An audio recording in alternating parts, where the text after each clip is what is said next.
Sir नमस्कार, तुमचा परिचय द्या आणि आपला गोठा कुठे आहे? नमस्कार, मी हेमंत शंकरराव निमत आणि आपलं गोठा आहे सोमेश्वरवाडी पाषाण इथे पुणे शहरात आहे. आणि हा माझा भाऊ आहे सनी येळवंडे. तर गोठ्याचं सगळं व्यवस्थापन वगैरे सगळे सनी बघतो.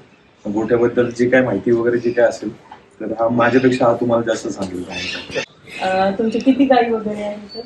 आता आपल्याकडे 2 मोठ्या गाई आहेत, 3-4 कालवडी आहेत, गोळे 2 मोठे आणि बाकी कालवडी वासरे आहेत. तर आपण एसीटी वैदिकचा मिल्क चार्जरचा वापर करताय, तर तुम्हाला कधीपासून चालू केले? वर्ष झालं आहे चालू केलेलं. काय झालं होते तुम्हाला फरक काय झाला? खरं फरक म्हणजे आजारी पडण्याचं जनावरांचं प्रमाण कमी आहे. शेणाचा आम्हाला चांगला रिझल्ट आलेला आहे की पचन झालं पाहिजे. आपण खायला दिल्यानंतर कुट्टी असेल किंवा बर्ड असेल त्याचं व्यवस्थित पचन होतं. हा रिझल्ट आम्हाला 100% आला. शेणाची क्वालिटी तुम्हाला अशी एकदम खपली आहे? आमचा मेडिकलचा खर्च बऱ्यापैकी कमी झाला आहे. डॉक्टरचा काहीच डॉक्टरचा खर्च नाही. आधी किती वेळा तुम्हाला बोलवा लागायचा मिल्क चार्जरच्या घ्यायच्या आधी? विचार घ्यायच्या आधी जनावरांमध्ये महिन्यातून 1 किंवा 2 वेळा आजारी पडायचं. विचार केल्यापासून कमी प्रमाण झालेलं. आणि तुम्ही चारा काय देता त्यांना? सध्या आपल्याकडं बारडा आहे, हत्ती घास आहे, परत झिंजू आहे, मक्का आहे. हे 3 घास आहेत आपल्याकडे. त्याचं प्रमाण कसं देता तुम्ही? पर्सेंटेज काय? ओला किती आणि सुका? आपल्याकडं आपण 10-12 किलोची पाटी आपली, त्याच्यामध्ये आपण 60% ओला चारा देतो, 40% सुका चारा. आणि पूर्ण सेंद्रिय पद्धतीचं? हो, सेंद्रिय पद्धतीचा. केमिकल काय नाही. आपल्याकडे स्लरी शेणाची आणि खूप अमृत आहे, याच्यावरती आपण शेती करतो. बरं. आणि तुम्ही किती मिल्क चार्जर खाऊ घालता? सध्या आपण 50 ग्रॅम त्यांना सकाळ संध्याकाळी 50-50 ग्रॅम मिल्क चार्जर देतो.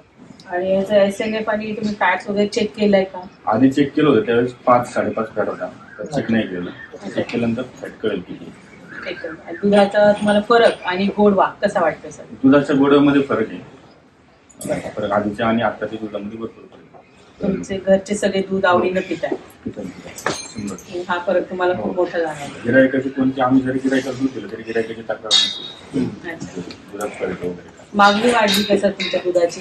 मागणी वाढली मागणी भरपूर आहे दुधाला, पण आम्ही काय केलं की तो लिमिटेड ठेवलेला आहे. कारण एका सर्टन लिमिटच्या बाहेर जर आम्ही गेलो तर आम्हाला इथं कंट्रोल करणं अवघड आहे. आणि जसं मग दुधासाठी भरपूर जण येतात पण आम्ही नाही म्हणतो त्यांना. म्हणजे आम्ही जवळजवळ दिवसाला 50 ते 60 लिटर दूध आम्ही विकतो, आमचं जातं त्याच्यातलं. आणि पण आता थोडं वर्षभर जरा आम्ही गोठा जरा थोडा सेटल होण्यासाठी आम्ही थोडं काही गोष्टी दुधाचं प्रमाण आम्ही कमी केले. परत कालवडी वगैरे सगळ्या गोष्टी त्यांना ब्रीडिंगवर आमचं फोकस चाललेलं आहे. आता साहेब दुधाची गाय किती आहे? 2च गाई असतात. दुधाची आता 2 आहे, बाकी प्रेग्नेंट आहे. हा, अच्छा. तर एका दिवसाचं दूध किती एका गाईचं? एका गाईचं सध्या आता 4 लिटर पर्यंत दूध आहे. तरी मिनिमम सकाळी संध्याकाळी 8 लिटर 9 लिटर पर्यंत. ओके. डिलिव्हरीचा जो होतो ना त्रास, तो खूपच म्हणजे नाहीच म्हणण्यात जमा आहे आपल्या मिल्क चार्जरमुळे. तर खूप म्हणजे काही जण ओढावं लागतं बाहेर वाजता, तर तसं ह्याच्यामध्ये नाही. पूर्ण तुमची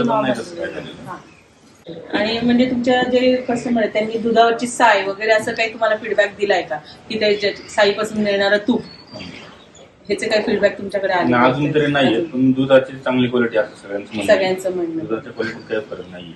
उलट आमच्याकडं म्हणजे फिरवानी म्हणून आमच्याकडे एक कस्टमर आहे. ती बाहेरचं दूध घ्यायची, ती 5 ते 6 लिटर दूध दररोज घ्यायची आणि तिला पनीर बिनीर सगळं घरी करायला आवडतं. आणि तिला कोणीतरी सांगितलं की आमच्या इथं तुम्ही इथं दूध मिळतं म्हणून ती बघून गेली. तिचं जे 5 ते 6 लिटर जे दूध घ्यायचं तिचं ते दूध मला वाटतं 2.5 ते 3 लिटर वरती ते दूध घेते आणि त्याच्यात तिचं सगळं वागतं. तेवढं सगळ्यात तिचं वागते छान छान. आणि काही बदल आपल्याला ते कस्टमरकडे पण फीडबॅक येणार. एक युजरला किंवा आपलं फीडबॅक करा, शेतकऱ्यांना काही माहिती द्या, काही सांगायचं आहे का तर माहिती देऊ शकता तुम्ही. शेतकऱ्यांना माझं एवढंच म्हणणं आहे की तुमच्या गायीचे आजार कमी करायचे असतील, गायीची पचनशक्ती जर वाढवायची असेल, गायीच्या दुधामध्ये जर फरक बघायचा असेल तर तुम्ही मिल्क चार्जर हे नक्की वापरा. आणि